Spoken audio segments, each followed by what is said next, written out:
From Louisville, Kentucky, the horse capital of the world and sports junkies' finest, giving you wagering advice and sports analysis. It's On the Switch with your host, Gino G. Monday Night Football, Pittsburgh versus Tampa on ESPN, 8:15 Eastern Standard Time. What do you think, Zach? Well, I think we have a shootout in the making. Shootout is who's quarterback for Tampa this week? Well, it is still Ryan Fitzpatrick. Jameis still has his suspension until week 4. Coach for Tampa Bay Buccaneers is not committal on saying that Jameis is going to get his job back. He's non-committal at this point. I think Jameis Winston may have lost his job. They're not saying it yet, but come week 5, Ryan Fitzpatrick's going to be the starting quarterback for the Tampa Bay Buccaneers. As of right now, he's leading in passing yards. Isn't that crazy? Some. Yes. I mean, well, honestly, it's not crazy to me because you saw how good Fitzpatrick was with the Jets when they had Brandon Marshall, Eric Decker. Okay. You know, they had a pretty good duo of receivers there, and he had some success.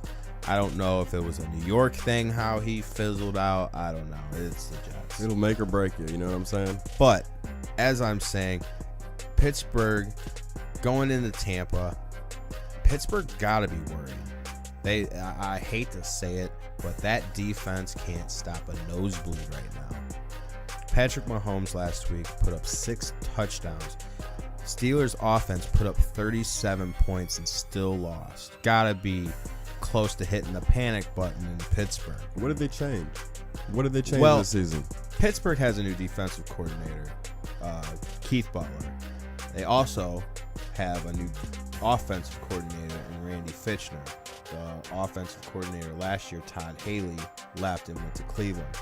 He is now the offensive coordinator in Cleveland. Look at Cleveland. Yeah, well, they're doing pretty good. Let pump the brakes. They just got their piece to play better. Right. Let's see what Baker had a great showing.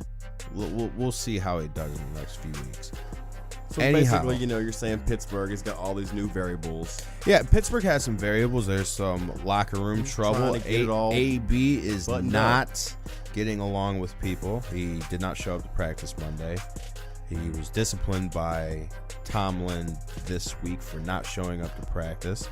He has been shown frustrated, fighting with coaches, fighting with players on the sideline last week. Man. And, when listening to Big Ben talk about it, he said that, he was just frustrated.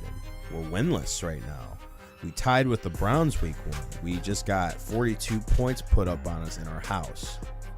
What do you mean we're, he's frustrated, of course. I can feel it. I can understand he's arguably the best receiver in football right now. And I'll say arguably because I am a Pittsburgh biased fan. Oh, yeah. And I was, But, that's okay. I'm a Bengals fan, so... And there's some shame involved in that.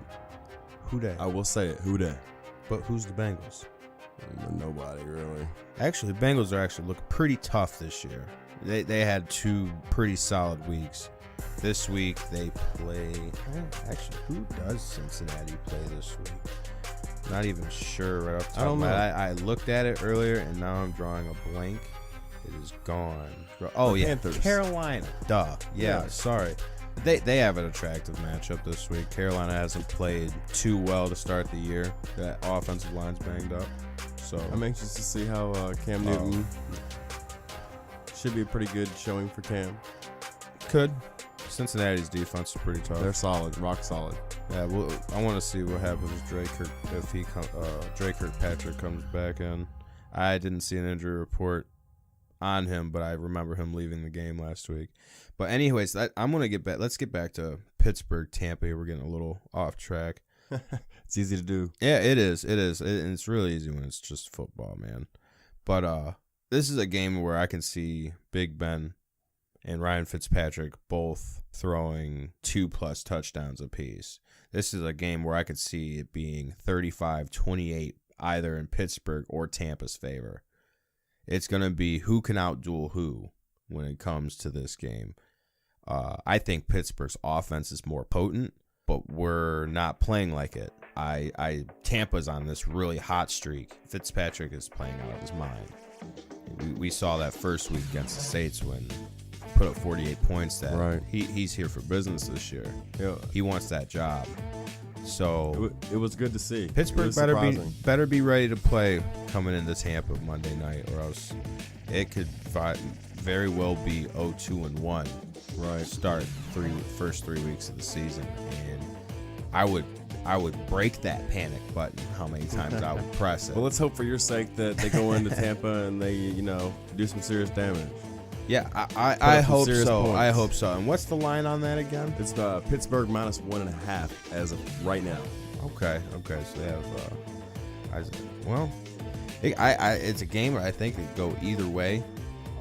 We'll see if Pittsburgh's defense can stop Mike Evans, if they can stop Ryan Fitzpatrick from throwing the ball everywhere on the field. O.J. Howard has, if you're playing the Monday Night Showdown DraftKings, I would lean towards starting O.J. Howard. I would lean towards starting Big Ben as your quarterback. I would lean towards Mike Evans. Juju Smith-Schuster. I'm gonna fade Antonio Brown just because I know Juju's been more involved with the offense at least last week. Mm-hmm. First week he saw 5 for 119, so I don't know. It could flip-flop again this week, and Antonio Brown could have a better week, but there's problems there. He's frustrated. Who knows how that's going to pan out. I hope he shows up ready to play because he needs to start acting like the number one receiver in football. And I know fantasy owners are begging for it. Yeah, absolutely. Absolutely. I have him in the league, and last week I said 18 points, Antonio Brown. Am I dreaming? Right. I'm looking at my phone, and I'm like, holding it far away and bringing it close. I don't know what's going on. But James Conner, I hopefully he can get back to where he was week 1. Week 2, he wasn't. He fell off, but he did. He did 9 carries, 17 yards, but he did find the end zone. And the thing about James Conner is they use him in the passing game. In the past, we say, well, he's looking at like a Bell-like workload. Well, that also means he's getting involved in the passing game. I think last week he had 5 for 50-some yards. Right. So that helped his score, his overall fantasy score, with the 19 rushing yards and the touchdown. I think he had around 17. Tampa's run defense is shifty at times. Levante David's pretty tough middle linebacker there. So he could run into a few problems, but it's really going to be who outduels who here. Right. All right. Okay. So listen, everybody, thank you for tuning in. Be sure to follow us on our Twitter at OnTheSwitch1. Like us on Facebook. Be sure to subscribe to us on Apple Podcasts, iHeartRadio. And as always, from On The Switch Studios, we love you.